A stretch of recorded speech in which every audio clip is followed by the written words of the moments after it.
everybody. Welcome to another episode of Screen Peeking, weekly podcast where Zig and I get together to talk about video games and everything video game related. Today, we are just going to talk about a whole bunch of stuff. Firstly, though, our game club game from last week. Ziggy gave me the game called named Thumper to try out. I gave Ziggy, what was it? Death's Gambit, I think. Yeah, right? Death's Gambit. Yeah. Mm-hmm. And so we had a week to try our games out, and we have some impressions on that. We're also going to give our top 5 horror games, and a little bit about each one and what we like about it. So that's going to be a decent segment, I think. A bunch of other news that I think is worth touching on as well. So as always, Ziggy, how have you been this last week? I've been good. It's been a nice week. Playing some games. Actually, I played this game yesterday. I want to talk about. I don't know if you want to do that now before we go into like game club games and stuff. Hey, it's all, yeah, go for it. If you want to. All right, I'm just wondering what you've been up to. So there's this YouTube channel I follow called Alpha Beta Gamer, which I like because it's just it just shows off like weird small games, and I haven't heard of like any of the stuff in that channel. And like if you follow my Twitch or something, that's like that's something I love is weird shit I've never heard of. And there's this game on there called Paper Beast that I saw and watched like maybe a minute of the gameplay. I was like, fuck, okay, I gotta stop watching. I just want to play this. Like, I was just instantly hooked. And when I watched it, and also the first thing I thought was like, this looks super cool. This would be so cool in VR. And then sure enough, there is a VR version that released like before the flat screen version, which just released recently. And so I immediately went out, bought it, and jumped in, and it is so cool. It is just so incredible. It's like, it's a difficult game to explain. It's sort of it's a puzzle game that's sort of like, it's very simulation heavy, so a lot of the puzzles rely on like really weirdly good and detailed like sand simulation and water simulation, which also real-time water simulation in a game is insanely impressive. Like, I don't think I've ever actually seen that done in a game before, which is interesting. Like, that was remember when you hear like about the development of Portal 2 and stuff, that's one of the things that they talked about being really hard was like getting Liquid to work, but it's like flawless in here. It looks great. But that's all just like nothing compared to like the animals in it, which are all just like these really creative sort of like paper beasts. Like it starts out, there's this huge sort of like skeletal thing that's like standing over you, and it walks away, and it like kind of like bends down and like looks at you in the face, which like when you have VR goggles on, it's like, whoa, and it feels so like like they just capture the feeling of being like around wild animals really, really well. Like, there's that sort of thing where you see something cool when you're at like the zoo or something, or in like a petting zoo, I guess, where like you want to touch it and interact with it because it's cool, but then it like kind of walks towards you like, ooh, and like back you're like, it's cool, but you like also want to keep your distance. You're like a little freaked out but still like intrigued, and do that so well. It was just such an experience. It's definitely one of those like kind of capital A like art games, but I thought I just thought it was really cool. It's one of those rare VR games where even after the Oculus Quest like horrible comfort levels started really like, it was digging in. I had this like awful headache from the headset, but I just kept playing because it was so cool and I was so immersed, and like took the headset off. It was like 1 a.m. or something. I had no idea how much time had passed. It's like, oh, it's like, this is the real world. This is crazy. But it was awesome. If you have a VR headset, I totally recommend it. If you have a flat screen, I feel like it would translate fine. I just think the experience is so much better in VR because it is so like personal and up close, and actually being in that environment is just so cool. But yeah, it's like $20 on Steam. I think $15 for the flat screen version. But if you buy one version, you get the other. So, yeah, definitely would recommend. It's so hard to find a good. Maybe not so hard, but I find it's hard to find a VR game that can really suck me in. Where you're like, holy cow, like this is amazing. I don't want to take my headset off. Usually I find there's little 5-minute, 10-minute like burst activities that are fun to do in VR. That's about it. So that's cool. Anyways, Game Club. Well, I've been playing a bunch of Yakuza Kiwami 2 actually lately. This week, just so you know. Did you beat Kiwami 1? Nope. I played about. Just moved on. I played about 8 hours of it, and then I was like, Okay. okay, I'm just gonna like I'm enjoying the combat. I kind of understand the game, and now it's just progression. And so then Hmm. I wanted to jump into two because I don't plan on playing through all of two either. I plan on Hmm. playing Like a Dragon when it comes out in November, and so I Hmm. plan on actually doing that one very slow, watching all the cutscenes and reading all the text and taking it in. Have you been But skipping cutscenes? yeah, I have. I've skipped a few. Yeah, I've been. Oh, shame. That's like all the Whoa. fun of Yakuza. The cutscenes are like what makes those games. It's Yeah, like no, totally. I that's was yeah. watching all of them for the first game, and then I was like, Hmm. okay, I understand. And then I watched a bit at the beginning of the second one to kind of see where it's taken place and how much later and kind of what's Hmm. going on. But then after that, I was like, I just want to see what the gameplay's like because I really want to just be able to really understand what the gameplay was like in both uh in Hmm. Kiwami 1 and 2 compared to when I get to play Like a Dragon because I know that it goes to a turn-based uh, Hmm. fighting That makes style. sense. Okay. So that was kind of the main reason I'm playing these games right now. But I was totally into the story in the first one, or in Kiwami Okay. 1. I was like actually really into it, but I was like, I'm not going to play through the whole thing. I'm not going to do all 15, 16 chapters. It's not going to Hmm. happen. I don't have time for all these. So I really wanted to get like, okay, how's the combat? And I'll tell you right now, Kiwami 1, I like that combat much better than 2. I'm actually Mm, really, yeah. I really like the different fight styles. Like you go from like dragon to brawler to oh, what's my favorite one? It's like a yellow. Oh, I can't remember. The He like the holds his beast arms. mode. Yeah, it's Yeah. beast. That's what it is. I'm like, Hmm. I love that there's just a beast mode and just like you tear everyone apart. I just love it. It's Man, fun. Yeah. I miss it so much just playing the second one. I'm like, man, I wish I could just go into this mode every time. But yeah, Hmm. anyways, that's I've been playing that a lot lately just to get a good base and so I can have some like comparison when I play like a Hmm. dragon later. That makes sense. Yeah, that makes total sense. And it's interesting, yeah, when you see gameplay for Like a Dragon, how it does incorporate elements from like classic Yakuza gameplay into a turn-based style where there's sort of like because there's like the heat actions where you'll get them like their stance broken or whatever, and then you Hmm. press triangle or Y, and then you like do something cool. So if you're like next to a wall, you like slam their head into a wall, and then they'll do that. Or like they get Yeah, crazy. So yeah, if they're like by another enemy next to a traffic cone with like these super hyper specific things, you'll do some the hyper specific action, and the it's heat fun and actions cool. are And I like awesome. yeah, and I like that they're sort of integrating like a similar contextual system into Like a Dragon because that was like my favorite part of that combat personally is like getting someone next to a wall and just doing like these like just these brutal things and I that's always one of the things I find so goofy about Yakuza 2 is the way they're like Kiryu would never kill anybody. Like he's a good man. He like has a perfect record. And then you in mid combat he just like will fucking pummel a man's head or like literally shoot somebody in the chest. Or And they're like nope, stab them with a he's knife and then knee the knife further into their gut. It's like, he's never killed anybody though. He's a good man. It's so goofy. I love it. yeah, I just have to because this is a new heat action I just experienced today. Was I was on Hmm. this bridge and there's like water running under the bridge and little ferry boats or whatever going by or like little Hmm. boats and they've got these like wooden pieces sticking out the front of them and I did a heat action on the bridge with these guys that just attacked me and so my guy he picks them up tosses him over the edge of the bridge and he lands and his nuts just land right on the end of this long piece of wood sticking out from the boat and the guy like screams and you just see for some weird reason liquid is pouring out of his mouth like pouring down on the ground while his mouth's like sitting open. I'm like, why? Why does he have so much drool from that? Like, I don't know. I just thought it was super funny. And so yeah, that was my experience today. But let's get into So fun. our game club games. So All right. last week I gave you Death's Gambit, I think. Mhm. Did you get to try it out? Yeah, so I beat the first boss, like the Owl King, I think, and then stopped there. So for me, I didn't love it, to be Yeah, honest. yeah, I think part of that it's just not my genre, and part of it I also had some pretty bad technical issues with the game while trying to play oh, it.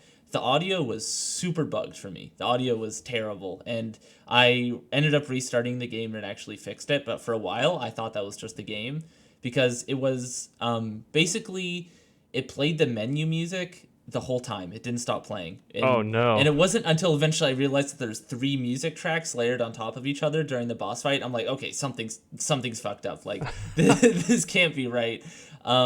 Because it was like in the middle of a boss fight, I still had that sort of like peaceful but like kind of swelling orchestral sound, and I was like, this is a weird choice for soundtrack, but okay. Like I remember Nick really liked it. Like I don't know if this is what it's supposed to be, and then sure enough it was just bugged and messed up. And then when I restarted it, it was fine. But yeah, I mean, there's just some things the animation in it I didn't love. You said that like it I think you said that the animation was like rough, but it still got like the point across. And I would agree to some degree. I think like the horse animation looked really rough. I think overall it did just kind of show its budget, I suppose, and not in a bad way. Like it's hard to fault the game for that. But I think those small things when it's already in a style of game that I am not like super into just sort of wore me down a bit, and I wasn't really eager to keep playing. Compared to something like Sekiro, which I did enjoy, it just like kind of beat me down a little bit harder than I was wanting, you know? Right. But I guess like, and it's like, I don't know. I won't even go there. I was going to compare to Sekiro, but they're just such different games as far as like, it's hard to compare like a really small 2D like indie game to something that's from a massive AAA studio. So I won't, but yeah, I think a lot of it is just my personal preference. I mean, as I've said before, it's not my genre, but it is interesting. Like I liked its death system a lot, where instead of just completely like there wasn't a lot of really permanent effects for dying, I guess, but you did have to go back and regain like your healing item, which I thought was a cool way of doing it, because you have like the feathers, I forget what they're called, and then when you die, you drop it where you go, and so you have to like run back and get it. Which didn't feel as punishing as some other games like Sekiro. You like lose money and then you'll be just completely drained if you're stuck in a section. So I actually really like that system because it was punishing without feeling just like kind of unfair in a way. But yeah, I don't know. There's some things like the controls just didn't feel quite tight for me, and I think a lot of that is, like I said before, I like really really tight and responsive controls, not so much the sort of like press and then wait for the animation to end, like that sort of timing focused thing. So for me, it didn't feel quite as good. I think a lot of it's just preference, but and we knew that. I also don't want to just shit on the game. So some positives. I after the music was fixed, I actually really liked it. Like the boss fight music for the Owl King, I thought was cool. I like that sort of like mellow, just like when you're walking around. I like that it wasn't like super intense. There was like some more mellow tracks in there. The art, when the pixel art itself, I thought was really nice. I just didn't love the way that it was animated, but like the design of like the bosses and the horse thing you ride, I thought looked super cool. I thought like the like lizard guy that talked to you occasionally, where you'd be like sitting on a rock, I thought he was cool. And there was like the story did kind of have an interesting hook. I liked how mysterious it was and stuff. I think it was just like, so some of the rough edges, just I didn't feel super motivated to keep going. Yeah, I know, and when I was suggesting this one to you, I knew that you're not like super into necessarily that type of game, the Souls series of games, and I knew it was very combat focused and and very much one boss after another. But I wanted to kind of throw that at you as a game that push you out of your norm. Yeah, and honestly, so I appreciate it. It was a good one, and it's totally fine that if you didn't like it, that's totally fine, right? But I have to ask, did you happen to try killing the guy at the very beginning with the axe? I think he has, and he's the one who I think throws you in the pile of people. If I remember, like the lizard it's like right guy? where you first like get up, and I did not try to. And kill he's him, on the no. left. Oh, that was the first thing I did when I played. Yeah, you can kill him and get an item. I think I accidentally killed like a shopkeeper or something, because Yeah, there was some like kind of hunched over looking dude, and I saw him. I just thought he's an enemy, so I just immediately like and killed him. And then And then he was like, oh, he had like some dialogue, and then he died. I was like, wait, was that not just an enemy? What the fuck? And then it's like, okay, I hope I don't regret that later. It kept going. The lizard guy, or a lizard guy, I don't know if they're all the same. I did kill one of them though. He was like sitting on a ledge in sort of the like encampment area. And then that's just a nice him. NPC. Yeah, really. That's not the one that captured you. He didn't even fight back. I didn't even fight back. I just attacked him, and then he died. I was like, oh, I feel kind of bad now. He was just sitting there, but I wanted to see what would happen. Because you told me that, and then I wanted to kill the NPCs. But yeah. Yeah. Have you played Dark Souls 1, 2, or 3? I have not. No. Yeah, those ones you can kill the NPCs as well, and it'll just fuck you over later if you want certain items or certain. Just usually they're like shopkeepers, or they will have their own quest throughout that you'll meet them throughout the games, and then you'll eventually get an item or something special from them. Anyways, I was like, that's something I really like about those types of games, and Death's Gambit does that really well, where you have like your main hub that you go back to, new characters come back.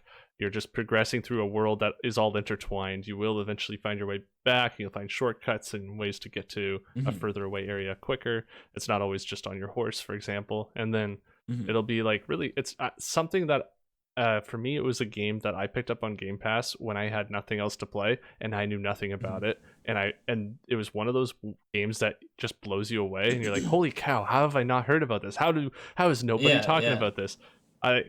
When I played it, I was like, this brings me right back to Dark Souls 1. This is exactly what I love about Dark Souls 1, just going through to new areas, fighting new enemies that I don't know what they're going to do at first, learning their moves, learning how to kill them quickly, and then having your checkpoints and kind of getting through and fighting bosses, upgrading your character, etc., etc. Rinse and repeat. Yeah. I agree with you on the animations, though. That is one of the rough sides of it for sure. But yeah, and I think that's all just budget. Like it's hard to really fault the game for that when you can tell it is just like a smaller team with a tighter budget than something like a Dark Souls or even like a lot of other 2D games.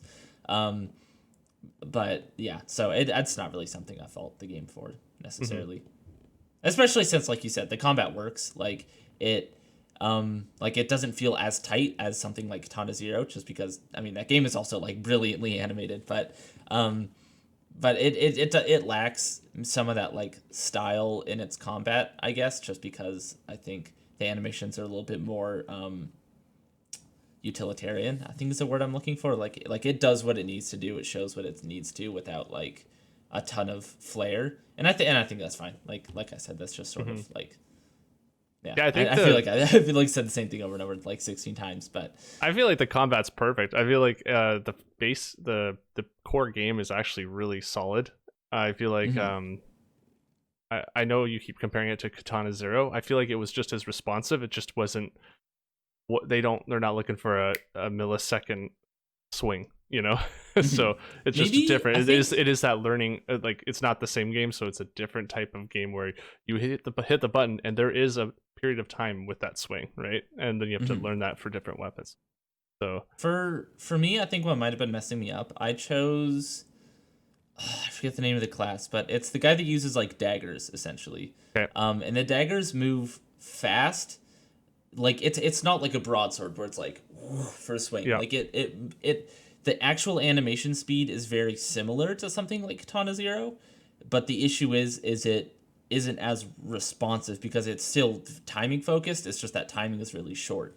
So because I think I kind of messed myself up with that because like since it felt similar to something that I'm used to in that like really fast like millisecond response time, but like it wasn't quite there. I think it just felt sort of like weird and loose to me. Whereas if I went with like a broadsword, I think it would have felt fine just because it wasn't like messing with my head quite as much, like with that similarity. Well, that's interesting because I didn't even try the daggers, so that is a blind spot for me, and I just know for the huge ass sword what that was like. Yeah.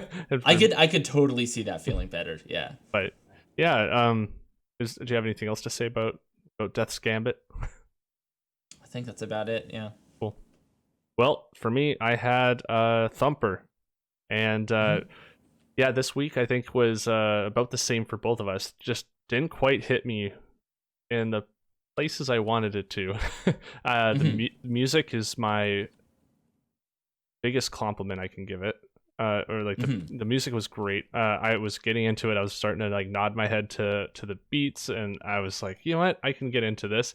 Played it for I think it was between 1 and 2 hours. So I gave it a solid try. I got through the first two levels. Stages? Like I got through the first two levels of where you clear all the different stages in each level kind of thing. So I got through 2 levels. And I liked the new, like, all the different kinds of mechanics they would introduce, where you have to like hold forward on the control stick, then press A at the right time to be able to leap over these spikes, and then when there's sharp curves left or right, you have to hold A and then pull this control stick to the left or the right, and you're just doing it in rhythm with the music, and it felt good. I liked it a lot, but it's not a game I'm ever going to go back to. That's fair. There was one thing, and I was trying for this whole week. I was trying to place the sound, but there's a sound effect that they use when your shell breaks off of your little bug car thing that you're driving around, and then when you get the, I'll just say, when you get your health back for the sake of it, when you get your shell back, it makes a sound effect that I can't place it, but I've heard it before. It sounds, every time I heard it, I'm like, man, it's from something else. I think that might be a or not stock sound effect, but like a sound effect that is not original. Because I know that, like, I can't mimic it. I know exactly what you're talking about. I was going to too. Like I thought about it, but I didn't. But I know what you mean. I have heard that elsewhere. Yeah. Yeah. I've kept thinking it was a Dark Souls thing, but I don't know. Like, I've heard it in like several places. It was a sound effect that kept throwing me off every time I heard it. Not in a bad way, but just in like a what? Why am I hearing this in the middle of this song or this music? Same, you know, like Half-Life 2 uses a lot of like stock sound effects, like with doors and explosions and stuff. And same thing, like I'll always hear it in like movies and stuff, and it throws me off every time. So I'm like, oh, that's a door sound effect 03 or whatever. Right. Like it's just weird hearing the same sound effect several times. The one thing I'll say, and I always feel stupid saying this, to like, you just gotta play 200 hours, then it gets good. But like the later levels of that game is definitely when it really shines, because the first few are good. Like I think that it's tight, it's responsive, the mechanics are fun, but when it starts really layering on like a ton of different mechanics and it gets hard, like it gets really hard and starts really pushing you to your limits, that's when I found it, like, it really, really shined and became like one of my favorite rhythm games. But and I'm not telling you to keep going, because if it's not clicking, it's not clicking. If it's not clicking now, I don't think it will magically become amazing for you later. But like the first, I think it's around level 5 that it gets really good, and because basically once all the mechanics are introduced, and it just starts doing really crazy things with it, and it gets like these really weird syncopated rhythms that don't make like, are hard to like physically adjust your brain to, because they're not 4/4 all the time. Like it's not just like a straight 4/4 rhythm. It's like weird 6/8 like syncopated. It is weird to like get, but when you get it, it feels so good. And then the last level has this weird, like, it changes the tempo a lot. It's really cool if you are into rhythm games. But if I know that's not super thing, but I just thought it'd be same with my game. I thought it'd be fun to expand your horizons a bit. Yeah, well, and I did have a good time with it. It's just one of those ones I think that won't be more important than any other game I have. yeah, right now. No, that's fair. But yeah, it was a good time. It wasn't as responsive as Katana Zero though. I'm just joking. I had to. No, I had to. But no, I actually I felt like the controls were perfect. They actually were. And when I messed up, I knew I messed up, you know?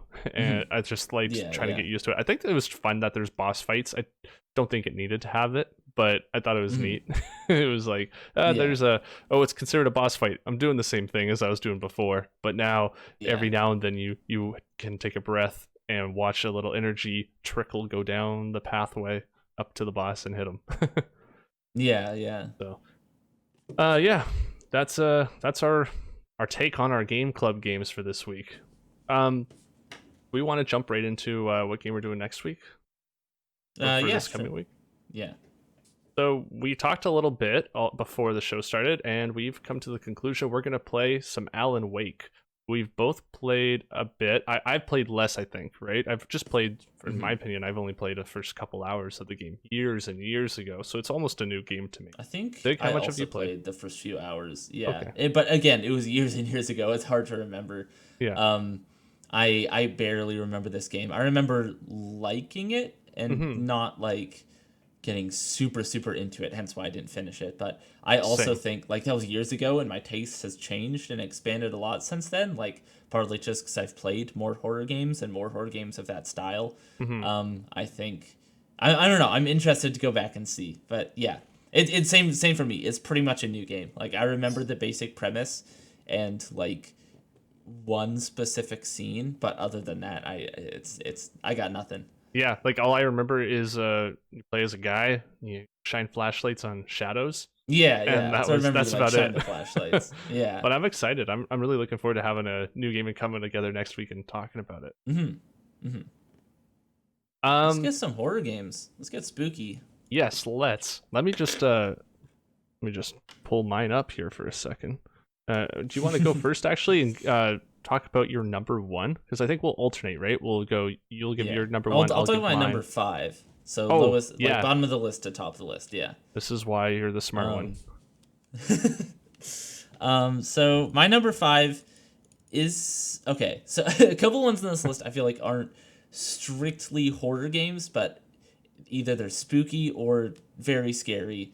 This one is spooky, so it's Oxenfree, which is definitely not the scariest game I've played, but it I think is pretty damn brilliant the way it's written, designed. If you have you played Oxenfree? Oh Do you know what it is? no. Okay, it's on Game Pass if you want to play it. By the way, I think this is the only one on this list that is. Um, but it's basically it's like a 2D sort of narrative adventure game that focuses a lot on like ghosts and radios, and it's sort of like it starts out as campy like teenagers like going to party on an island, then there's ghosts, and it gets all kind of wacky from there. But one of the things that I found really striking about this game and the other studio's game too, I forget what it's called, but is the way that they write teenagers is actually really good, which is like really rare in games. Like Or in if you anything. played in anything, yeah, like if you played Life is Strange, I love that game, but God, the dialogue in that is cringy sometimes. Yeah.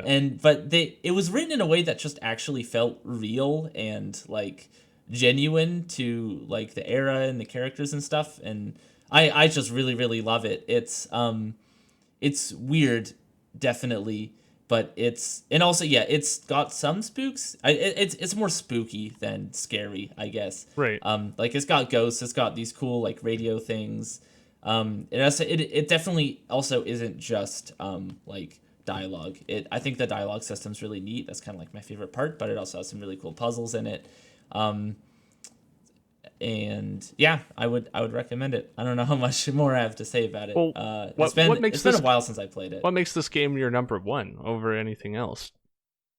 Well, it's number 5, so on the bottom. Oh, of right. my Sorry. list. Well, I Yeah. keep thinking that.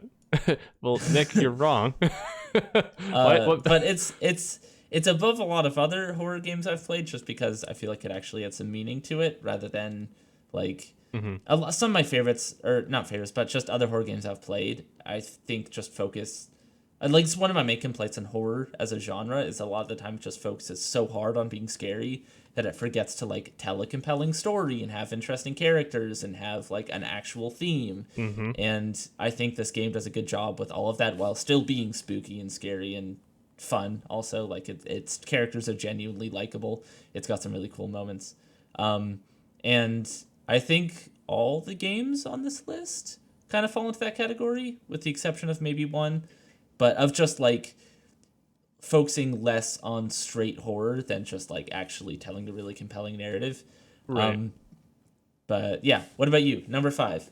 Oh, I had a tie here, but I'm not going to say a tie.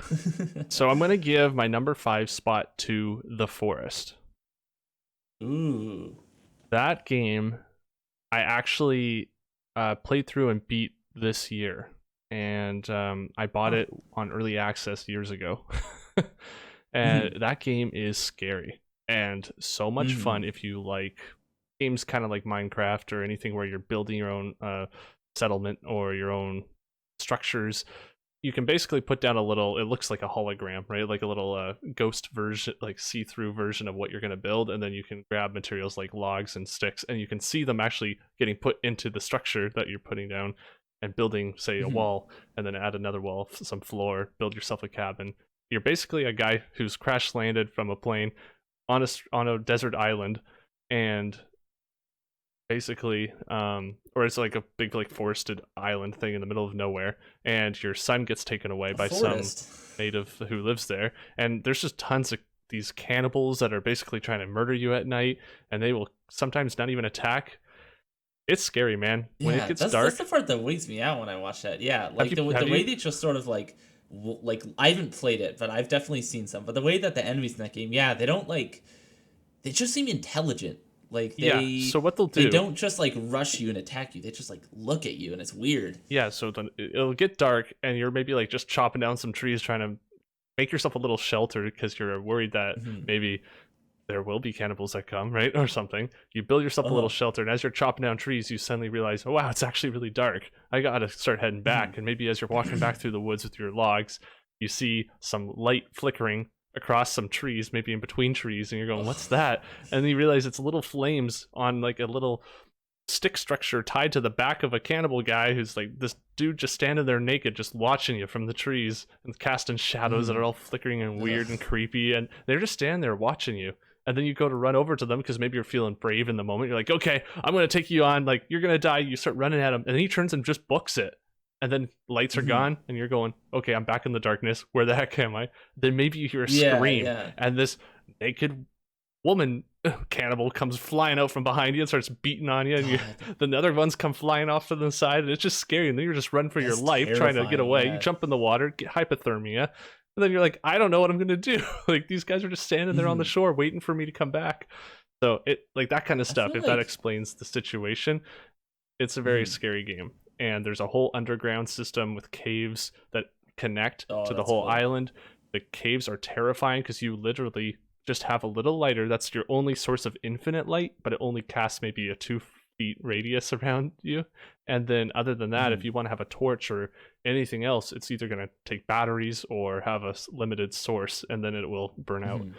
And it's scary because there's mutants down there that are like something you've never seen before, multiple limbs, and quite a few scary situations to run into. And if you're not equipped properly, you will get stuck down there and die.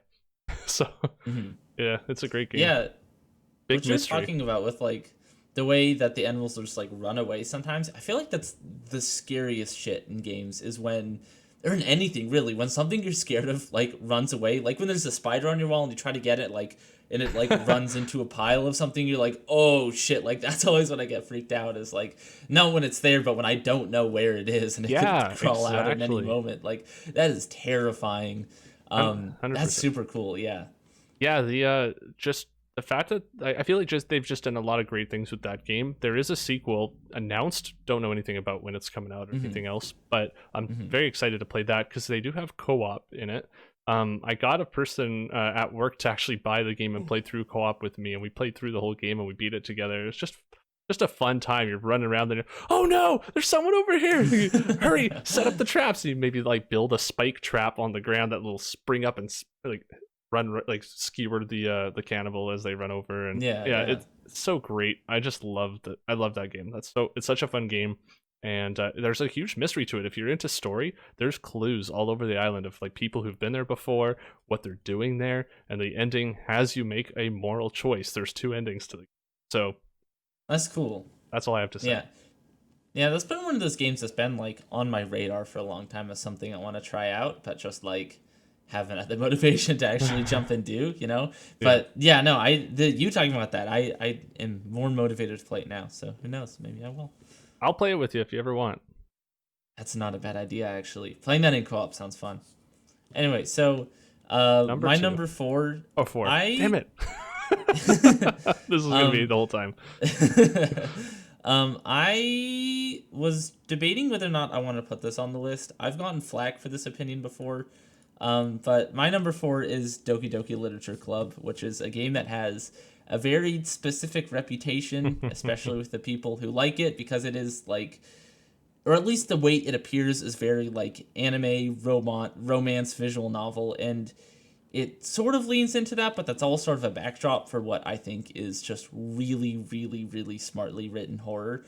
And like making a scary visual novel, I think, is not easy. Like, it's really, really hard to make something in that limited of a medium scary, but the developers like use that medium to such an interesting way where like the most obvious thing is in something like that, like you have total control over everything happening, right? Like you always are pressing spacebar to go to next, and there's like 1 or 2 hours where it is just kind of a visual novel, and I played that at first and I was like, this is boring, and then stopped, and then came back like months later and played the rest of it in like one sitting way late at night and just scared the piss out of me. And because it does this really interesting thing where it sort of like gets you into this zone for hours and hours and hours of just playing a really like straight down the middle, kind of boring, kind of shitty visual novel with like kind of annoying characters that you don't really like, but weirdly a lot of the fan base loves, and I don't get it because they're not really supposed to be good. Like they're supposed to be just dumb anime tropes, and I think that's where a lot of its bad reputation comes, is because it does lean really hard into bad and annoying anime tropes, but only really so that it can subvert them later on. And I think that's what makes it interesting to me. Like, it does that thing, yeah, where you get in that zone and then it breaks that control from you in subtle ways. Like, even if that just means skipping the text for you, and you're like, like, why'd that happen? I don't like that. And like those really like subtle things it does, or like it's always static images, but then one of them might move, even if they like just turn their head or something really simple. Like things that aren't like even scary out of context just feels so unnerving and weird because of the context it's put in and like the medium it's in.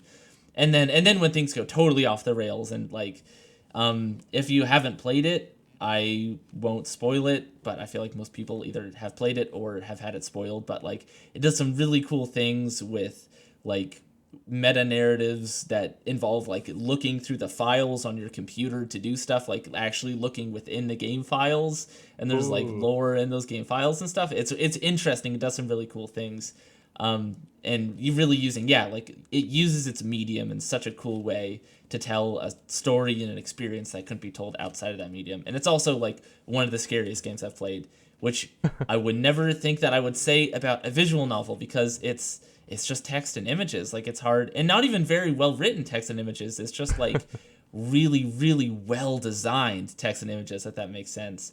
And I honestly hope that the developer of this game moves on and makes something that isn't a visual novel and isn't dumb anime tropes, because I think it would A, just be received better, and B, I think it would just be better. Like, I think you could do some, like, with how well they seem to have figured out horror and what makes things scary, I really want to see them do something totally different, like an actual like 3D horror game or something like that. I think it'd be mind blowing. But yeah, that's my number 4. It's free on Steam also, so if you want to check it out, it's no cost to entry. Nice. I have that game and I have not played it at all. Yeah, but now I really want to. The one thing that I will say about it is, I mean, again, before the same time I said this, but like the first few hours of it are intentionally kind of shitty and boring, and so you really have to push through that. But it's one of those things that I've defended a lot of games for this that have bad pacing, because this game does kind of have bad pacing, is it's a bit of a necessary evil in what it's trying to do. Like, it sucks in the moment, but I think it makes the overall experience so much better. It's the same way I feel about Nier Automata's Route B, where you just play the game again from a different perspective, and it gets really boring at times. But I also think without that, the story wouldn't work. And I feel the same way here. Like, it's annoying, but it also, I think, is why it's so brilliant and why it's so effective. Nice. So I guess it's, and I'm right this time, right? Number 3, the only one I could be right on no matter what. Number 4. What? Haven't I done? Oh yeah, I haven't done number 4. Damn it! I told you it was going to be the whole time. I was just looking at the time here, and I was like, "Holy cow, we've been going for quite a while already." So, oh geez, yeah. So I'm going to not say too much about this one, but my number 4 is Inside. Ooh. That's a good pick. That game is creepy. It is weird. It might not be considered a horror to some people, but It's a consider it a horror horror. game. I'm not saying that game's on my list, but it might be on my list. But that game is amazing. I won't say a ton about it. I haven't played it in too long, but I plan on playing it again soon. And I just remember it really did stick with me. I love the way it kind of twists, the way it twists near the end. That ending. And just the way it ends is so interesting and fun. It's a fun game, puzzle game, like all those things together. It works really well. I love the visual style. That's all I'll say about that. I have a lot to say about that game, but I'll wait. But now number 1, right? Just so now number 3. Yeah. So for me, I've talked about this on the show before, but Little Nightmares. I fucking adore this game. I mean, all these top 3 are all games that I adore with all my heart. I haven't played it in a while, but I have been wanting to go back to it and maybe finish it before Little Nightmares 2 comes out. But this game it's not the scariest game I've played, but also like it's one of the creepiest in that it's so unnerving. Like the way it's animated and like modeled, just like the way things move is so like unnatural and weird, and it's weird just so looking, brilliant. man. It is really weird looking. It's essentially like a Tim Burton game where it has that same feel as like Coraline or something. Coraline still scares me, for the record. I'm still like, that movie still freaks me out. But in that it's really whimsical and childlike, but it's also still really fucking scary. And it is like an M-rated game, I think so, or maybe T. Like it's not made for kids in the way that Coraline is, so it goes a little harder with its horror, with like cannibals and stuff like that. But it still feels very Tim Burton-esque in how like it's less about just like jump scares and like outright horror and more just really weird, unnerving shit, and a lot of stuff that plays on like stuff that scared you as a kid, like that sort of like monster in your closet feel of like there's something there, I don't know what it is, but I feel like there's something there. And then the story also at the end takes some really weird turns, and you can tell it is, I think it was pretty inspired by like Limbo, and it came out around the same time as Inside, so I wouldn't really say it was inspired by that. But it has a similar feel in that like there's no dialogue. It's a totally non-verbal visual story, but it still gets its idea across really, really well. And it's like a 2D horror, so it's pretty similar to that, but I think it's on the same level as that. I like when I say it's like Inside, I mean that in the highest compliment. Like it is very much on the same caliber as Inside, and while also being totally different from those games in its tone and what makes it scary. So I guess you're looking forward to Little Nightmares 2? Oh, I'm so excited. I'm so excited. Yeah, I don't know what happened for me, because I've wanted to play that game forever and then forgot about it until you mentioned it now. Like, I guess that's out. Like, that skipped by me somehow. That's crazy. I'm excited I'm totally gonna play that one, 100%. That's it has definitely some kind of style and interest that just pulls me right in. So, do we want to go to the next one then? Yes.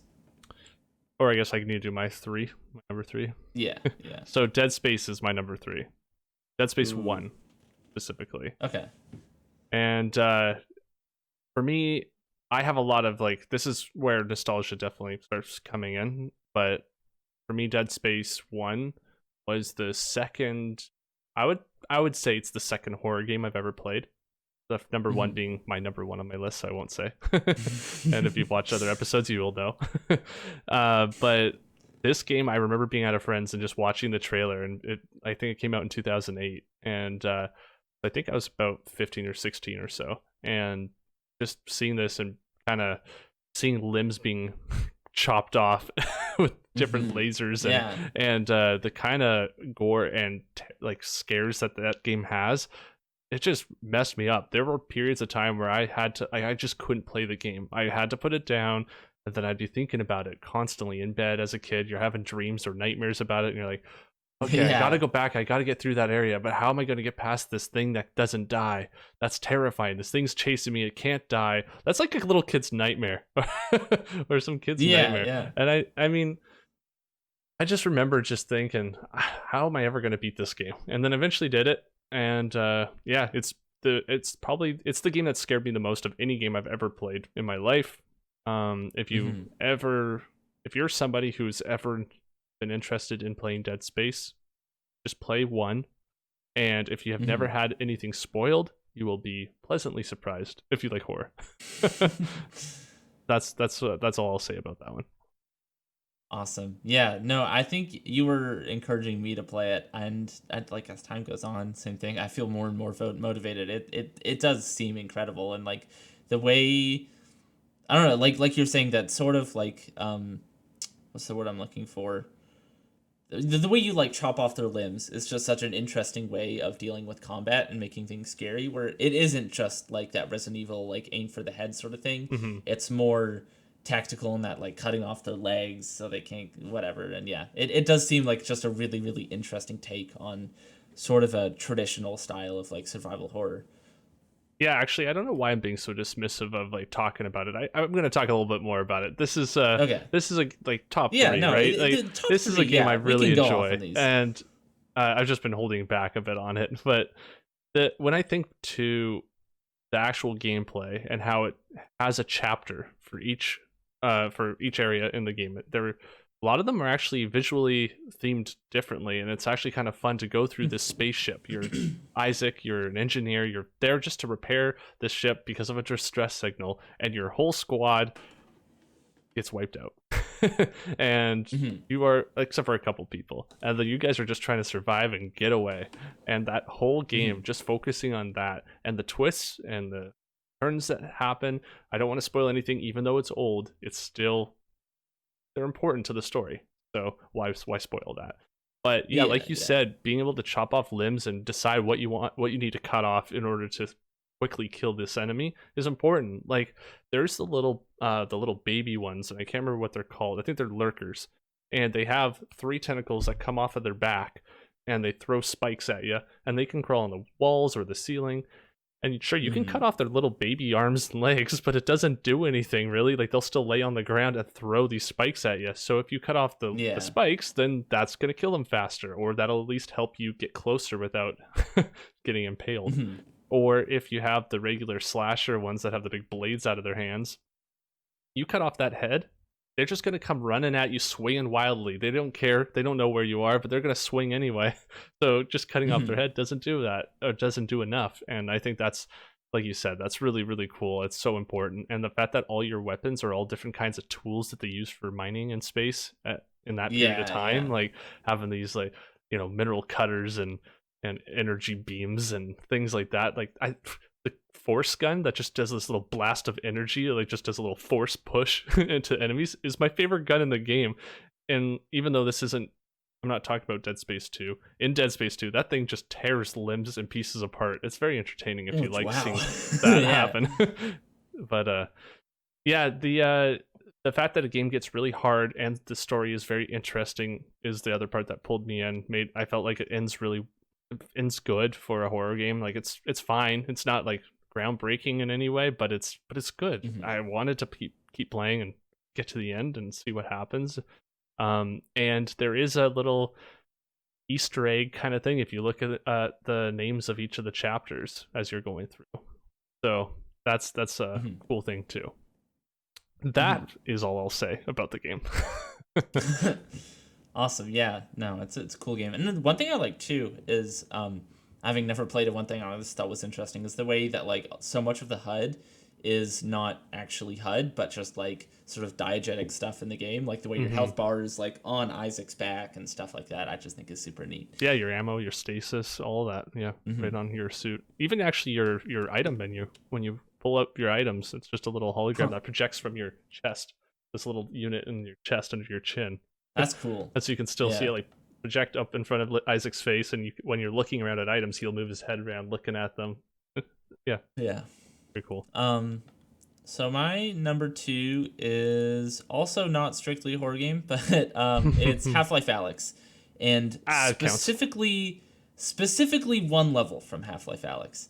And because the Half-Life series in general kind of has like all of them have sort of been a mixture of like a puzzle game and a traditional first-person shooter and a horror game, and all of them have had sections of each. So like Ravenholm and Half-Life, I was actually debating in my mind whether I want to say Half-Life 2 or Alex, just because Ravenholm in Half-Life 2, I have like trauma from that level, man. Like what you're saying about having nightmares from like a game, that was Ravenholm from Half-Life 2 for me. Like it made me stop playing that game for years and years and years until like a couple of years ago I finally went back and was like, you know what, I'm going to do it. I'm going to face my fears. I'm going to beat it. And then I did. And it felt good.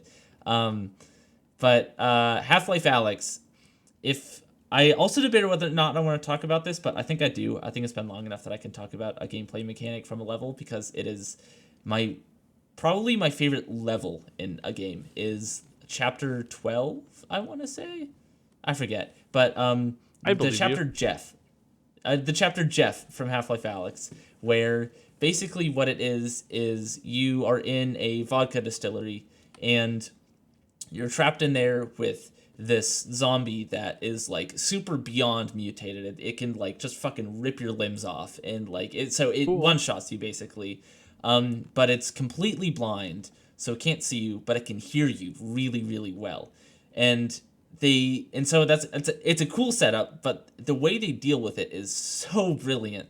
And there's been, I mean, a million YouTube videos and think pieces made about this level because it's brilliant, and they can probably explain it better than I can. But like the way it just messes with you, and it's almost slapstick comedy at times, the way it does it. Like, because you're in a vodka distillery, right? Like the fucking loudest place in the planet. There's glass bottles just everywhere lining the shelves, which is both a blessing and a curse, because if he's like coming at you, you can throw a bottle across the room and now he thinks you're over there, so he'll go charge over there and think that.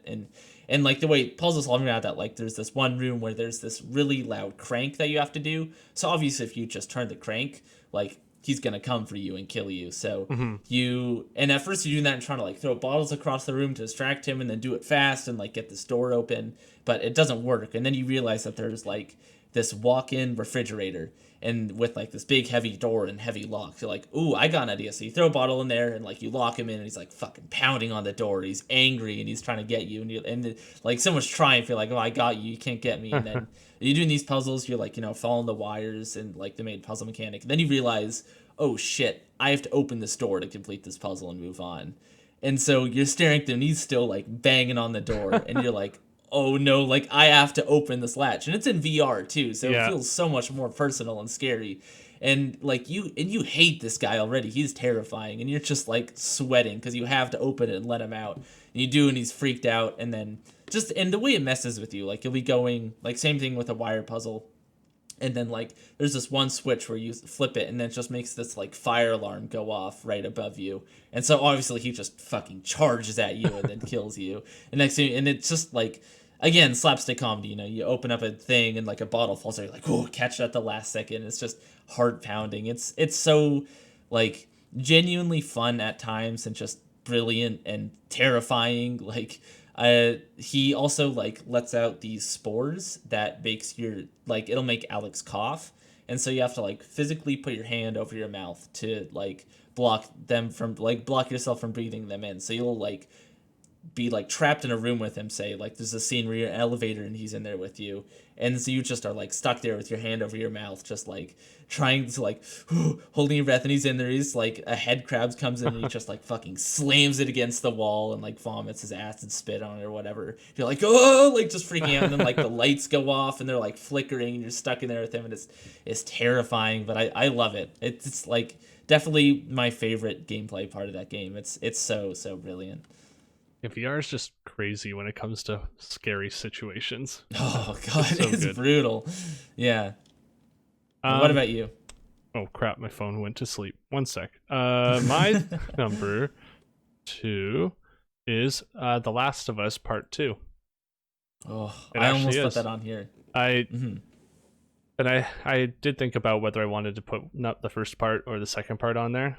First part is still really important to me, but I didn't want to put more than one of each series of games. So like same, Dead Space, I wasn't going to do Dead Space 2, even though I really like that one as well. I just wanted to choose my favorite of that series. So The Last of Us Part 2 for me this year has been like one of my favorite games I've played this year for sure, and it's definitely my number 2 for horror games had moments that scared me, had moments that made me feel all kinds of emotions, or all kinds of moments that made me feel multiple different emotions. I got to play it with Taylor from beginning to end. That's something that I haven't gotten to do with mini games at all. And she was actually, she was terrified. She had nightmares multiple times. She didn't want to play it, or she didn't want us to play it near the end, like after many hours. Because I think, how many hours is that game? Like 40, I think. It's long. Yeah, it's long, right? So to be sitting down, I think we went through, it was like one whole week, and we played. She works from home, right? So she's just working at the computer, working, and then she can actually watch while I get home at like 2 p.m. And so then I think we did a full week where I was playing about 5 or 6 hours every evening straight, and we just went through. So that was like a huge, like just a big dose of The Last of Us every day for a week.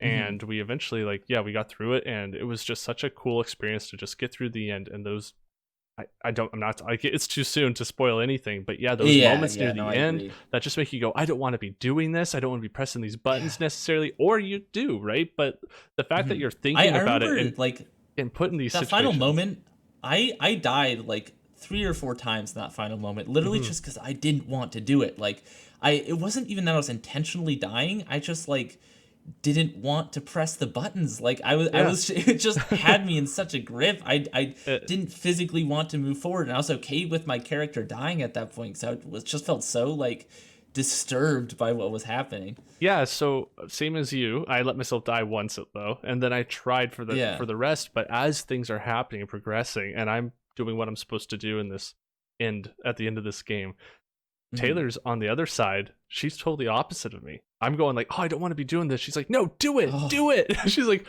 saying all these things that I won't say now. But yeah, she's just fully you're doing the right thing, Nick. Good job. And I'm like, no, I don't want to. No, how do you feel this way? And so no, I was the same. Yeah, she was. It was really fun to play through with her, and that game has such a. Not going to touch on crunch or any kind of things like that, but the fact is, this game looks incredible. It plays incredible, I think, and I personally feel like the aiming is tough on purpose. I think it is a bit. It's meant to be It's dirty. It's gritty. It's it's a down to earth game that it's not just fully focused on be able to twitch and shoot this guy's head. 360 no scope. Exactly. Jump off the edge, 360 no scope, do a flip and land with your knife in the other guy's head. So the stealth moments were great. The inventory management, the crafting, the being able to see your weapon part, your attachments that you craft, being able to be attached onto your weapon, and seeing Ellie do that is so cool. The twist in the middle of the game is something I didn't expect, and that cliffhanger that they leave you with, and then you're playing all the way to get to the answer of that, and oh man, I can't say enough good things about this one, but I will stop there because I don't think I can say much else. I want to talk about this game too because I definitely thought about putting it on my list. I don't know why. For some reason, I decided it wasn't enough of a horror game, but you talking about it definitely is. It should have been on my list. The hospital near the end thinking about it. The hospital, the boss fight in there. Yeah. Just talking in really vague terms that we will understand, but if you haven't played it won't spoil anything. But yeah, it's a horror. And especially the thing that really got me is similar to what you're talking about, the forest, is the way that they do stalkers in this game, because they totally changed the way they work, is the scenes with them where they just watch you. You look and you'll just see their eyes glinting in the dark, and you're like, oh, it's so unnerving. And then scurry off somewhere else when you spot them, or the odd time you turn a corner and you're behind one, you're like, oh shit, and try to put an arrow in its head. It's just to deal with them, but it is terrifying. Or the Seraphites were just it is scary. And same thing, this game, I'm glad we're on the same page with this game because it is definitely controversial, to say the least. Yeah. But yeah, it's same thing. Definitely one of my favorite games this year. It is really, really, really incredible. Yeah, just some of the sounds on. Yeah. Oh. I'm just putting some sounds on here. You probably can't hear them, but I can't. No. Anyways, let's continue. Oh man, that was creepy. Taylor hated it. I would mimic the sounds. I would turn off all the lights in the house. I didn't help this nightmare situation at all. I'd hide in the bedroom, and you just like, Nick, are you in the bedroom? Nick, and you just hear clicker noises. You just kind of like trying to make like sounds. Come running out. I'm mean. Okay, let's go to your. Or is it my turn? I don't even know where we're at now. I think it's my turn. I haven't been keeping track. I did The Last of Us. That's my number 2. 1. So did you do your number 2? Yeah, Half-Life Alyx. Yeah. Okay, so my number 1, you can probably guess because I kind of spoiled it earlier on, but is Inside. So you talked about this before. I kind of kept my mouth shut, so I want to talk about it now. Inside is the closest I've played to a perfect video game, I think. It, like, I don't think there is such thing as a perfect video game, but I think my number 1 I think it gets really, really, really close. Yeah. I think like the animation is flawless. It looks so good. Like it's scary as fuck. Like those scenes, I think we're far enough away that I won't spoil the ending because I think that's an amazing moment, but I'm going to spoil some little bits. Like the scenes with those like mermaid creatures are like the way they swim at you, like, oh, like the dogs, like the way everything is dialed in, so you always just get away like at the last second. You're just always like clenching your ass cheeks, just like at any moment in that game. Yeah, it's just so tense and so just weird, bizarre. Like I've played the game probably 3 or 4 times now. I just recently finished it with my partner. We played it together because they bought it on their Switch. I'm like, oh, you gotta wait. Like I want to play this with you. I want to watch your reactions to it. And same thing, like watching them react to that ending and just all those like really, really, really incredible moments in that game. Like it is just an experience like no other. I thought about putting Limbo on here, but I thought that was maybe bending the like franchise a little bit too much because they aren't technically the same franchise, but they're similar enough games. I don't want to put both of them, but Limbo 2 does similar things, but I think Inside just kind of does everything Limbo did, but better. Yep. So I wanted to put it on the list instead. Like it's just such a like stupidly polished game. Like everything and the way it's like monochrome, but not necessarily black and white. Like the art direction, I think is just so beautiful. It's such an amazing game. I could gush about it forever. Like everything is just so like laser precisely fine-tuned and like polished. I don't think I've ever run into a bug in that game. Like the animation is always flawless. The way it like blends into each other, like, you know, when you jump off a cliff and you like kind of stumble as you land and stuff like that. It's just it's such an experience. It's just top quality. Absolutely. I 100% agree. It is a better version. If you're at all interested in the game, play it. If you're not interested in the game, I'd say play it. It's like 3 hours. Yeah. And it's a really short game, and I think that's what allows it to shine, is because every minute is so perfected. Actually, I'm not going to talk about it anymore, just because if you haven't played it, play it. Like, hey, it's your number 1. If you want to talk about it more, you can. Yeah, I fully was like on this in the same thought process as you when it came to like Limbo and Inside. Okay, I don't want to do both. Which one do I do? Yes, Inside does it better. Yeah. And Limbo has great things too. Like the Inside, the ending in that game is also kind of crazy of a twist, but I think it just wasn't as like the ending of Inside is like nothing else I have played. It's such a crazy thing. Also, side note, one of the weirdest collectibles in any game that I've seen, physical like figurines you can buy, came from Inside, which is Real Doll, like the maker of very high-end sex dolls, made a very fleshy and gross looking replica of a certain creature from that game that I won't spoil, but I'm sure that you can guess. Really? Yeah. It's disgusting, but it's so cool, and it's really expensive, but like that's disgusting. I really want it, but it's so because the reason they made it is because doing what they do, they have very well simulated human flesh materials, which means this thing is so fleshy and so nasty looking. But like, it really is though in the game. So I mean, cool. That's probably perfect. Yeah, it probably would roll around just realistically.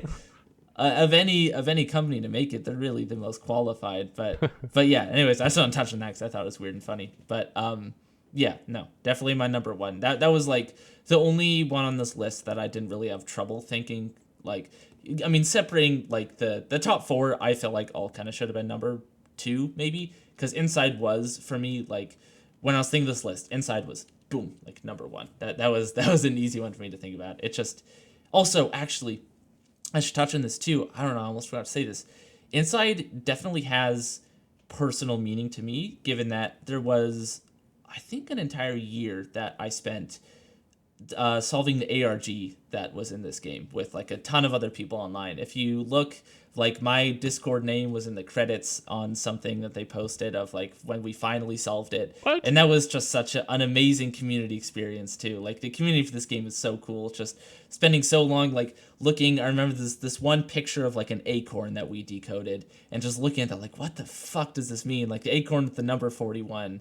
And if you want, I'm sure that, I don't know actually if there's YouTube videos that have been made about it, but I'm sure there is. But it was a really cool ARG. Like there was these printers that would have these codes in the game. It's like different codes in each platform, and there's all these cool like lore stuff in it that was sort of teasing like the next project and Playdead was doing. And it was just such a cool like one of the coolest community experiences I've had, just with all these other people like just brainstorming and coming up with ideas of like what the developers were trying to get us to do. And in the end, we actually solved it just by dumb luck. We were stuck in this one puzzle for I think over a year, and by that time I'd kind of fallen off. I wasn't paying as much attention to it because we were just stuck, and I was like, oh, I'll see it when something happens. So I checked in every so often, and then I check in. Someone, I guess, just like was entering codes into one of the things in it and then randomly guessed the right one, and then we ended up solving it from there. But yeah, it was super cool. I think it that's I think part of what cements it as such a like important experience to me is being part of that community, and doing something like that was kind of formative for me. Right. Yeah, that's awesome. My number one is BioShock. And it always will be. I don't think it'll ever stop being my number one. Man, that game I played through at least once every year since it came out. And when was that? 2007, I think. I want to say it was 2007. Man, sounds right. That game has such a story in my life, where I went to I guess our uncle's. I went to Jahia's place with Chelsea, and I remember we were there, and he was showing me this trailer for BioShock 1. It was the CG trailer where you just see you're watching first person, and Jack grabs a little sister out of the little tower or the little hole in the wall and gets drilled later by the Big Daddy. Yeah. And I just remember like that was before that the only rated M games I think I had seen or played was like Halo 3. So it was quite an eye-opening being in a sheltered family, not seeing much blood or gore, and just being like, whoa. And I wasn't traumatized by it, but I was very interested in it after. It was kind of like, this is interesting. I want to see more. I didn't even know video games could be like this. So then going forward a decent amount, it was, I don't know what month of what year, but I eventually was able to get my hands on buying this game secretly without my parents knowing, and I brought it home and I would be playing it whenever they weren't around. And I just remember like just being so into the game, and like the audio logs and the voice acting in BioShock is so good that I've listened to audio logs ever since that game because of that, but I have not heard any that have given me that same feeling, or that, and maybe they are the same quality, but for me, I'm like, nope, they just don't suck me into this environment. But I think it's mostly just this environmental storytelling that this game does, where you can go through Rapture. It's now a year after it went to hell. There's, Happy New Year 1959, signs all over the place. There's masks. Everyone's wearing masks from the Masquerade Ball. There's like a history to what has happened and where did the city come from? Who built it? Why did they build it? What was the thought process behind, how they would live here, and what we can have electricity or fire coming from our fingertips, and there's advertisements for it, like they're monetizing this stuff, and how did they get it? Oh, it's a sea slug on ocean floor, like that they're getting some kind of genetic modifying material from this sea slug, and just learning about the world and just the setting and the kind of world they create in this game to make it just realistic enough to make me go, oh, that would be cool. And every time I'm out on the boat or I'm anywhere near the ocean, I will look at the water and I'll just think, what's below there? What if there was like a city down there? Like, oh, it gives me that feeling of wonder every time I play. And yeah, like the amount of good things I can say about it will just go on forever. So yeah, I think the map is like, they do a good job with maps. It's fine. It's just purely, here's where you are. This room is dark, so you haven't been there before. This room's light, so you have been there before. And that just helps you with being able to clear areas. Upgrades for weapons, upgrades for your powers. The combat's fine. It's not not the best thing ever anymore, but I don't think it's actually bad anymore. I don't think it's bad at all still. Just the ways you can handle situations and be able to kind of combine powers, like, okay, I'm gonna take this little cyclone trap and put it down here. I'm gonna shoot this guy so he comes running towards me. Now he gets launched in the air from this cyclone. Then I'll use telekinesis to pick up this bomb and throw it at him once he lands on the ground. Something like that. You could just shoot the person, but it's not as fun. But yeah, that's the boring way to do it. Have like fucking bees coming out of your wrists. Like, who doesn't love having a power like that? Like, why not, right? Like, they're okay. They have bees for some reason. I guess that's how they're gonna get honey down there. But yeah. No, and what are you saying about the combat? I hadn't played this game until probably 2 years ago, and then I never finished it. I don't know why. No. I should. I think.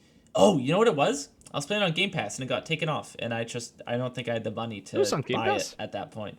Yeah, all three were on Game Pass for a while, and then they got taken off. I forget why, but yeah, I mean, what you're saying, the combat totally holds up. Like, the game holds up still really well. It still actually looks really good too. Like, the art direction, I think, is strong enough that even though like the graphics aren't technically that impressive anymore, like, I think it still visually holds up great. I mean, similar with something like Mirror's Edge, where it just like, despite the limitations, it uses just what it has so well and still looks really nice.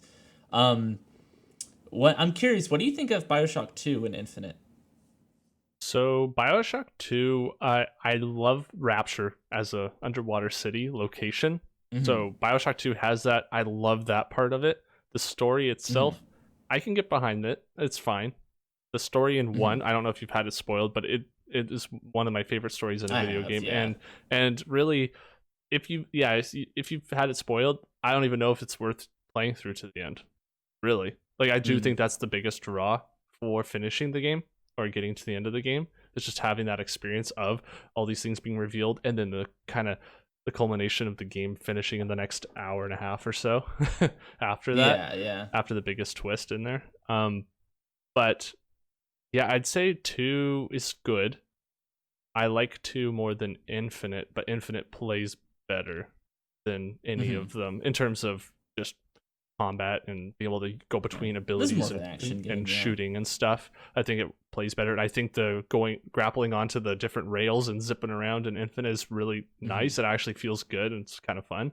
But I don't like Columbia. I don't like the city in the sky. I'm not a fan of it. I thought it was really cool when it was first being shown and coming out, but now that I've played through the game once, I don't think I've played through it even a second time, to be honest.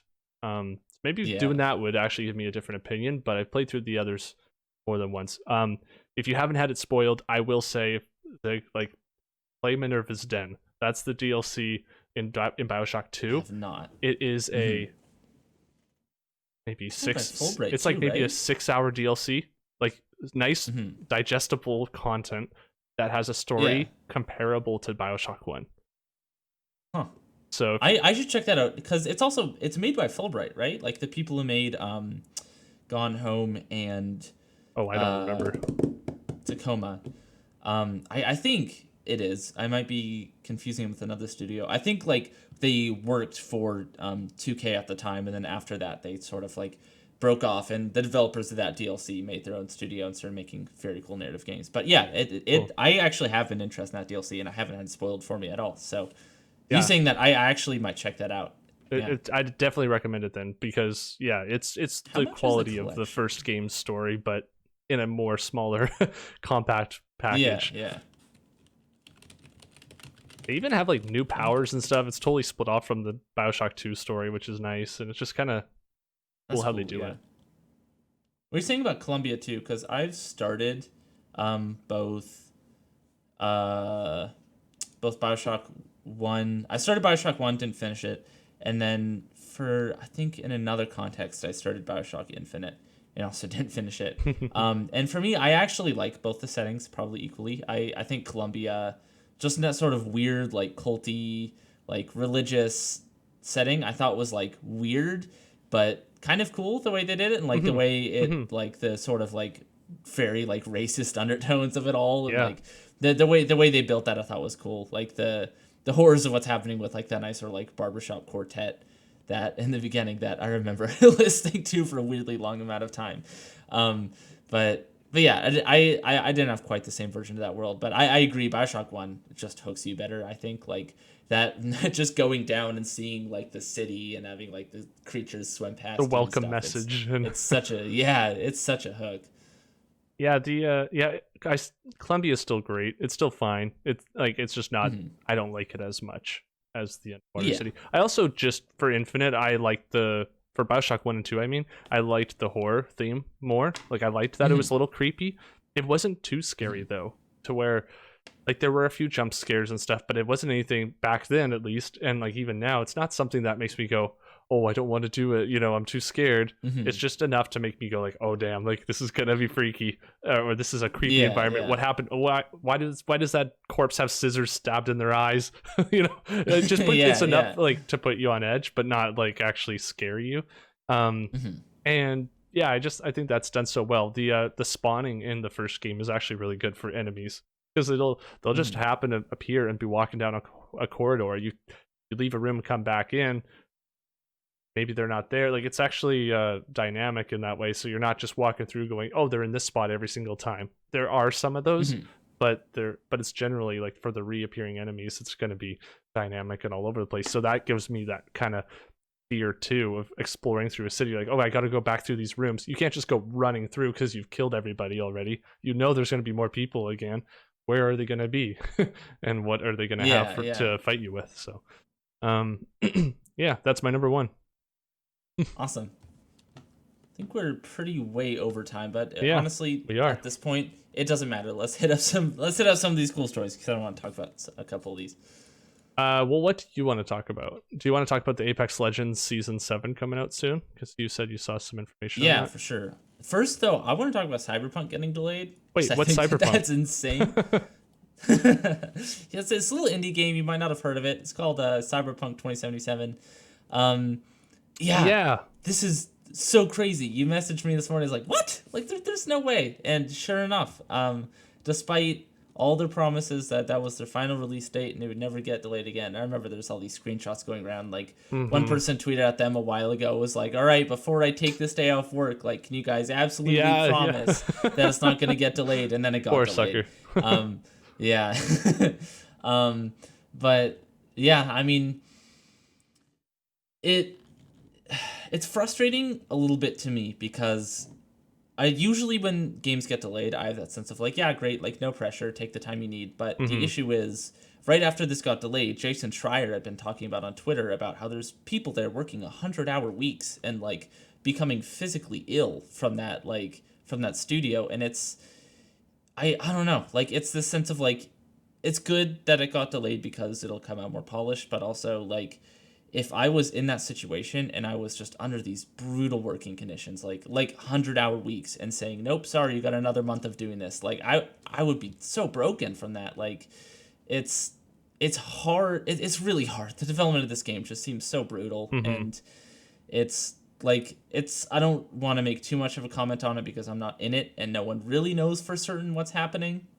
Jason Schreier is not always right. He often has really good info on what's happening inside studios, but he also has been wrong sometimes. So it's hard to know for certain, but it's like it just my my heart's out to the people who are working on that. Like I wish this wasn't this situation. I would honestly way rather this game come out like mid next year, if not further, if it meant that people could like see their families and be happy and healthy while working on this game, you know? At this point, I know I've kind of not talked down, but like been less excited. As the release gets closer, I actually find I'm more and more hyped for it. I actually think I'm quite excited for it at this point. Yes. I think I've bounced back from the sort of from the state I was in before.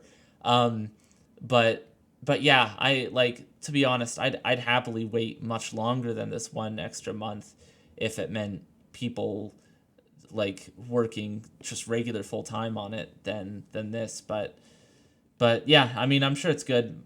My one concern still I have about it, and this has been sort of, I've heard rumors about it, is that like the game apparently is not great on current gen as far as like performance goes. And my guess is that that's why it was delayed, is because it just wasn't running on current gen properly. And like I remember a while ago there's an AMA with the devs where they said something where someone asked like, hey, like we've only really seen next gen footage so far, or like really high end PC footage, like how does this game actually run at current gen? And their response was like, oh, it runs fine, no worries. And like it runs fine is kind of a worrying comment, you know, like it usually when games or like developers, studios or whatever talk in like those terms, it usually doesn't mean it runs fine. It means it's running kind of poorly. So we'll see. I honestly think this game should just release on next gen personally. Like it feels like a next gen game when you look at it. Like, oh yeah, absolutely. It really does feel like the first next gen game that we're gonna get. And I think if it is totally bogged down on current gen, I don't even know how upset I would be, because I feel like it maybe just shouldn't be on there in the first place. You know, I think it's really built for the next gen experience. But yeah, and in all, if it comes out better, more polished, that's good for gamers. So yeah, I think they'll get there. Whenever it comes out, I'll be happy to play it. I don't have anything to say on people's work conditions, because I don't think that even expanding it 4 more months would stop them from being forced to work long days. So I think there's a different solution that needs to happen from other people smarter than me. But the thing is, like, it can happen. Yeah, like, no, EA it can. EA is actually famous. Like, regardless of how you feel about them on the consumer end of things, they're a great company to work for. Like, people who work there, like, there's never any crunch. It's like good HR. The people who are there are usually happy and healthy, with some exceptions. Like with the Anthem development was hell, but like I think that was less from a crunch standpoint, more just like really incompetent leadership who didn't really know. That was what too far the was. opposite way. yeah. They needed a little bit more. Nothing was getting done. They needed more work done. But like it can happen. Like IO Interactive puts out a game every 2 years, or like every other year with the Hitman series, and obviously that's all running on the same engine, but like they never have any crunch. Like they've said that several times, like we never crunch our employees. The people there, like I've seen interviews with that studio, they're all happy and like great, and it can happen. And it's frustrating to see studios still stuck in sort of stuck in that mindset when, I mean, I don't know the solution, but clearly it does exist because major AAA studios can do it. And I'd love to see it happen everywhere. I don't think that's necessarily going to happen. Really, like, just unions need to form. We need to make this, like, the film industry has been doing it. I think the game industry just needs to keep doing it, because there's been, like, the beginnings of unions, but I think it just really needs to, like, keep going and keep making systems to protect developers. Because at this point, like, as someone who is actively trying to find a job in the video game industry as a developer, I see stories like this, and I just sort of, like, I don't know, I get cold feet, you know? Like, I'm starting to wonder, like, do I really want to work in this industry? Like, is this going to be healthy for me in the long run? Or am I just going to burn out? Like, do I want to use, like, my artistic skills in a totally other medium? Like, I know a lot of time artists will go into, like, marketing or something just because it's, like, it's a easy enough job. Like, it pays good, it has good benefits, but without, like, the pressures of something like a studio. And I wish the industry wasn't that way. Like, I wish I could just jump in and be certain that my time would be good and, like, 100% good and happy and healthy. But it's, I don't know, it gets scary as someone, like, in my position. But yeah. Cool. Let's go on to the next one. So I want to get your thoughts on Apex Legends Season 7. You said there was a little trailer that kind of showed a little bit of the new map and character. Yeah. We're in that sort of like mid zone right now. Always like the most anticipation for me in this game, where it like they had like a cinematic trailer, right? So we see like visually the new map. We don't really know anything about it. We saw the new vehicle that they're adding, sort of a car type thing, or it looks like a sparrow from Destiny, basically. Oh, cool. And they confirmed you can't damage other players with it. Like, you can't run them over, which makes me happy. Like, that's, I think, the thing that maybe stresses me out the most about this new season is vehicles, because vehicles in battle royales I feel like can either be really fun or really, really just destroy the balance of the game. So I hope they do well. I think the things that they've been saying about it so far are the right direction. Like, apparently they mostly just spawn on the outer edges of the map, and it's basically just a way to encourage people to, like, not be afraid to jump on the outside, so that, like, it's hard to get into the ring. Like, with that, you can get in easily, and it works out. And I think that's cool, so we'll just have to wait and see. But yeah, like, we see the new character Horizon. We see her, like, using her abilities in the cinematic trailer, but we don't, like, know what they are yet. What do you think they seem sort are? of like they seem really gravity focused. So one we've already seen in game, like in the map, where it's sort of like a gravity lift things where so it looks like she throws down a thing and activates it. It has like this sort of swirling like tractor beam up, like in Portal 2. Like tractor beam things. And it like lifts people up, so either you or enemies or whatever. And then there's other sort of similar to like Zarya from Overwatch, her ultimate where it's like grav bomber, it like sucks people in. It looked maybe something like that. And I'm interested to see what that is. As for her passive, I have no idea. And before that, they released like a story trailer for her that was really good, and it was also literally just Interstellar. Like, it was it was the exact story of Interstellar, where she like goes to a black hole to save her world and like gets sucked in, and like her son ages while she's gone and stuff Was it like a that. 3 hour? But it was Was it a 3 hour trailer? cool. It was so funny. I was watching. I was literally like, this is just a really condensed Interstellar. But I don't know. It was good. I'm super super excited. I said last time, I think last episode, that I hope that there's a new map, and there is. So I'm happy. Nice. Well, I'm glad you're happy. Hear more. I hope to play it. There's a new Sekiro update coming out too, right? You want to talk about that? Yeah, it came out yesterday, I believe, and Nice. I just loaded it up today just to see what it was like, just to get my hands on it and really have some info on it, more than just the text that people have written down. But yeah, there basically seems to be a couple of costumes. One I have unlocked, but I'm on New Game Plus, and I think it's for beating the game. So you basically have a costume that you get for beating the game, I'm going to say, and then there's one for doing the can't remember the second word, but it's like, or the first word, but it's like something gauntlet. It's basically a boss gauntlet where you're going through every boss in the game, and you have your one life to beat them all. Ooh. You have your items, which is nice, but and your sword, but yeah, you basically have to go through and face as many enemies, and if you do it, then you'll get another costume. Brutal. That looks insane, and honestly, I would love to do it. I don't think I can. I don't think any amount of practice would help me be able to actually do this. Like, I can kick some of those bosses' asses, but I can't. I don't think I can beat all of them in a row. I'm not that good. No, that sounds brutal. But the one nice thing about it too, though, is they do let you go through memories of bosses where you can refight individual ones as many times as you want, so you can really get the hang of the fight. Really like practice one specific boss if that's your weakness, and then you can go through and do the gauntlet. So that seems to be the major things that they added in the update, except for actually one other thing where you can they've kind of have an updated version of the message system in Dark Souls 1, 2, and 3, or the Bloodstains in Bloodborne, where before in those games you would select a tool for writing a message and you would leave a icon on the ground. So in Bloodborne it's a stain of blood, or Dark Souls 1, 2, or 3 it's like a glowing text on the ground. And when someone walks over to it, like another player in their world, they're not playing co-op or anything, but they're just connected online, they will see these messages on the ground or these markings. They'll walk over, press A or X, and then they'll see the text up there, and you have to select from preset words. So a lot of people will use look over there, look at it'll be like something like look at the chest, and there'll be like a statue of like a woman right there. Yeah, Or something like that, just to be funny, and they'll do that. But like you'll have to use like predetermined words to like say what you're trying to say. And this upgrade, in my opinion, is like a huge upgrade. I'm excited because I hope they do this in Elden Ring whenever that comes out.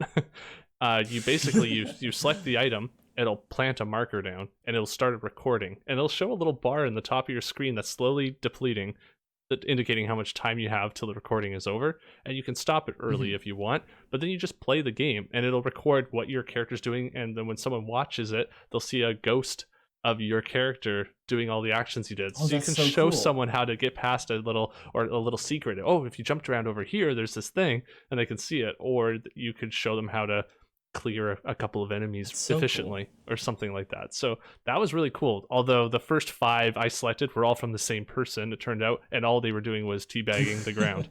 So it was not a great experience for what I got to view, but it was cool that it's a thing, and I really like it. It's a cool concept, though. Yeah, not intrusive. Yeah, those sort of text things I think are so cool. Like that, for all the weird shit in Death Stranding, that was like my favorite part about it, is just like going into an area and seeing like the BT markers that are like, oh, don't go this way, and the way that you got like rewarded for helping people, like with likes that you can use to upgrade stuff.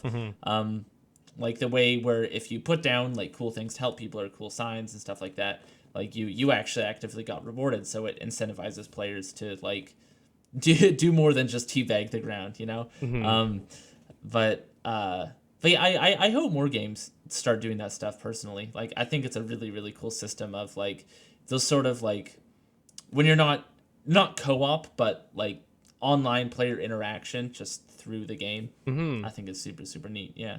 Yeah, it's such a non-intrusive way of being like, no, like, look, you're still connected to people online. You're still playing a social game, but you don't have to actually interact with them. You can just, can be an observer.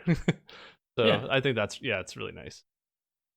I think that's it for today. It's been a long episode this time. It's been a long episode. My mouth's dry. I'm ready to have some water. Oh no, me too. I usually have a water bottle with me when I record, but I left it like across the room this time, so if my voice sounds a little hoarse, that's why. All right. Well, this has been Ziggy. Ziggy Hickson. You can find him pretty much anywhere at Ziggy Hickson. I'm Nick. You can find me at Nicolob just about anywhere. You can find this podcast on iTunes or on Spotify or on my Nicolob YouTube channel. Thanks for watching, guys. One thing to plug real quick. Yeah, do it. I just set up on YouTube like a stream archive channel. Just Ziggy Hickson stream archive. So because like Twitch deletes your VODs like after, I think you can only store like a certain amount of hours of footage on Twitch. I just made a YouTube channel where you can find all my old streams on there. So if you're wanting, I think starting, I forget where it starts, but like I didn't have them all recorded, so it only starts from a certain spot. It doesn't have all my old streams, but they're all going to be placed over there from now on. So if you want to watch some of my old stuff, that's where you can find it. I have 3 of 4 parts of my Resident Evil stream done. I thought I would finish it last time, but I didn't. So hopefully I'll do that soon. Also, if you are listening to this on Saturday, like right when it releases, later that day, I am going to be doing a Halloween stream that I'm actually really excited for. I'm going to be going on itch.io and just playing like a bunch of, I've already downloaded like 10 plus weird ass indie games, indie horror games from there that all look like ranging from just hilariously awful to like really, really actually interesting and intriguing looking. I'm excited about that stream a lot. I wanted to kind of promote it. So tune into that or watch the VOD later if you want. I think it's going to be a good time. I'll definitely be watching the VOD later since I'll be working. But that's super cool. That's exciting. And that's actually a good point because, I do the same thing where I put the archives of when I had streamed back in March all onto my channel. So people can find that as well there. I'm hoping to start streaming again soon. And when I do, actually very soon, I'll be replaying through Dark Souls 3.